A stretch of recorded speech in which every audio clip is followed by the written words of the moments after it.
Picture this. You're talking to someone you want to impress. Could be a girl, could be some guy you respect, could be your boss. And then things are going great, and then suddenly you hit that awkward moment. Silence. You feel the tension building, you're looking around the room trying to figure out an escape plan, and just nothing seems to be working. After this video, you won't have that problem ever again, because I'll be giving you a toolkit that helps you transform yourself from a mediocre conversationalist to a great one, literally overnight. So let's get right into it. Firstly, I'm just going to tell you why conversations die. Because most people think it's because I'm not interesting, or I don't have anything to talk about. Wrong. It's because you're treating conversations like interviews. You ask a question, they respond. They'll ask you the same question back, you respond. It's boring. Like, think about when you're conversing with your best friend. You never run out of things to say, because even when you hit an awkward silence, something will happen. You know, the conversation just flows naturally. You're contributing, building on each other's points, adding in anecdotes, going on tangents, all of that sort of stuff. It's all natural. But when you're talking with like a stranger, it just doesn't flow that way because because you feel like some sort of pressure or something. So here's pretty much all the techniques that you can use to make those conversations instantly improve. So number one is the foundation. It's active listening. So basically, the secret of running out of things to say isn't saying more, but it's actually listening more and to the other person. And you want to like find the threads that you can pull on. So a thread, I'm going to use this analogy a fair bit. A thread is pretty much like a topic that somebody talks about that you can then use to build a conversation. So it's like every sentence someone tells you, it's filled with conversational threads. It's like if somebody hands you, you know, like a key ring or like a keychain, like somebody hands you like a ring with like 10 different keys on it, and each key unlocks a different door. That's like somebody's sentence. Like they'll say something, and with that sentence, with that information, you can then steer the conversation in like 10 different ways, each leading to a new point. So you want to choose like an interesting one. So here's what I mean. Let's say you're talking to some girl and she says, "Oh, I just got back from this amazing coffee shop downtown." So most guys would think, "Oh, coffee shop, how was the coffee?" or something like that, right? And, you know, that's fine, but there are other options. For example, she said, "I just got back." You know, what was she doing before that? What's she doing after that? What's her plans like? Something like that. Or downtown. What was she doing downtown? Did she live downtown? With the other cool things downtown? Did she go downtown often? Stuff like that. Or when she said it was an amazing coffee shop, what made it amazing? Was it the location, the vibe, the music, the experience, or was it the coffee? You can still talk about the coffee, but it's wrapped in this bigger picture instead of just narrowing in on something which is not that interesting, you know? So, see, it's one sentence, but multiple different directions. So realistically, you're not running out of material. You just don't see the material that's literally presented to you. Yeah, now we're going to go into some specific techniques. So technique one is like the thread pulling technique. So basically, it's sort of related to what I was saying before, but just take one little thread and just uncover it or pull it to uncover a lot more information. And the key is to pick the one that's the most emotion rich, not the most obvious one. So for example, let's say you talk to some guy and he says, "Oh, my roommate just left dirty dishes this morning again." See, a bad response or a mediocre response would be something like, "Oh, does he cook a lot?" or something. But a good response would be like, "Again, sounds like we have a whole emotional saga going on," or like, "Sounds like there's a whole story here," or something like that. Because then instead of just targeting like, "Oh, like what's your roommate's name?" or "Do they cook a lot?" you sort of get them to, you sort of act as like an emotional dump. Like you make them start talking about stuff they're passionate about. They're like, "Oh my god, this bloody guy, he just keeps cooking his shit and doesn't clean it up." And then, you know, he's really passionate, and so he feels much more connected to you because you're spiking his emotions. Because obviously, a conversation is more interesting when it's full of emotion than when it's, you know, mundane small talk. That's something sort of obvious. So like you're targeting the emotional content rather than the actual facts. The same thing as if somebody says that they're switching about college majors. You can say like, instead of saying like, "Oh, what major are you currently doing?" which is again fine, but you could say, you know, "Oh, you're thinking about it. Like, what are you not 100% sure yet? What's got you on the fence?" Again, you're targeting that emotional. You're uncovering the emotional context behind it, not the fact itself. And so it just demonstrates that you care much more about the person than the facts, you know?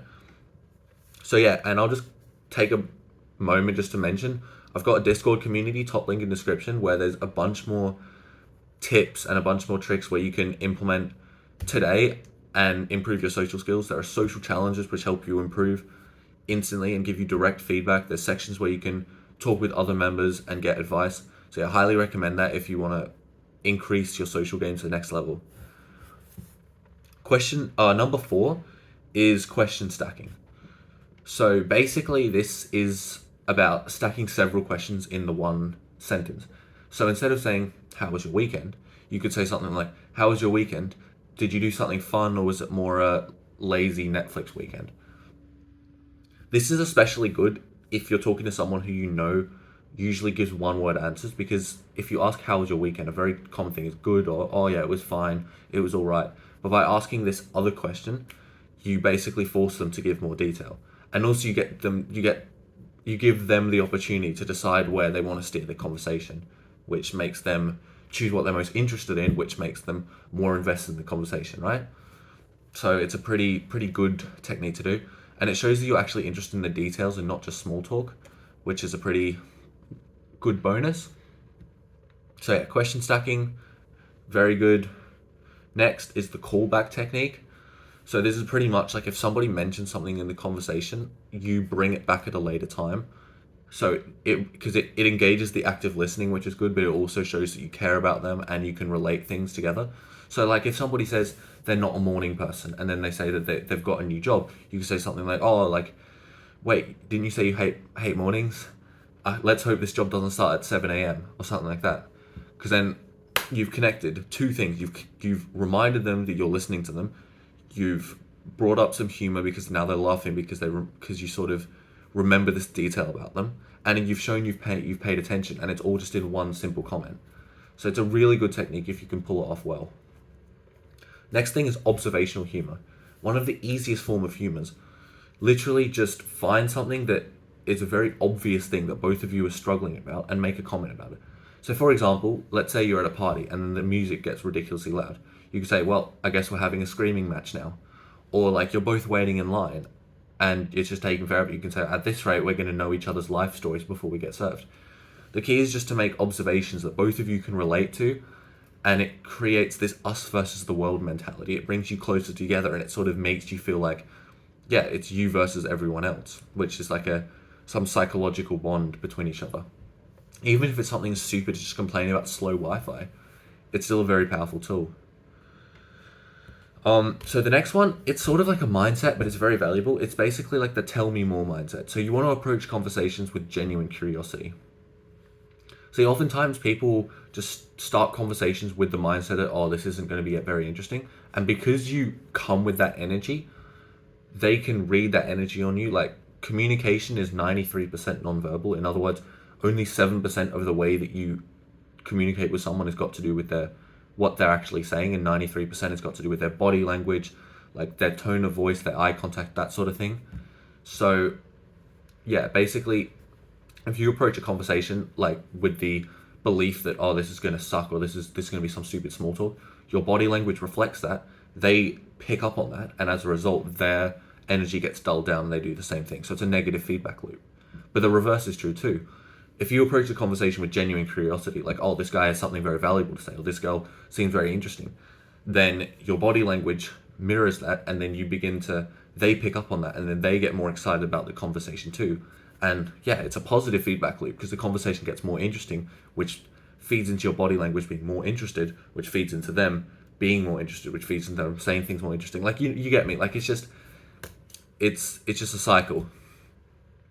So like, for example, and this all ties into the tell me more mindset, the curiosity. Because like if somebody says that, oh, like they grew up in a small town, you can say, oh, cool. Or you could say like, small town life. I bet that was either amazing or you couldn't wait to get out. Which one was it for you? Or if they say they do psychology, instead of saying, oh, like I tried psychology once, you could say, oh, like psychology's fascinating.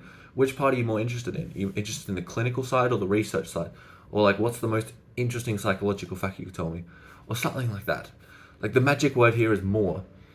People love talking about themselves, and you just need to facilitate them to talk about themselves by asking the right questions and matching their energy. So it's so simple. Like, and also you don't need to be an expert in their subject to ask good questions about it.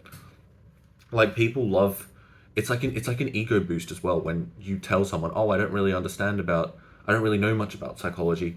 Why don't you tell me like what your degree's about or something? And then you seem curious and stuff. That it makes them feel like superior. It makes them feel like they know something that you don't, and it makes them talk about something they're interested in. So it ticks all the boxes. It's a really good thing to bring in. The next thing, just about handling the inevitable awkward moments. Because look, these silent pauses, they happen to everyone, even to myself.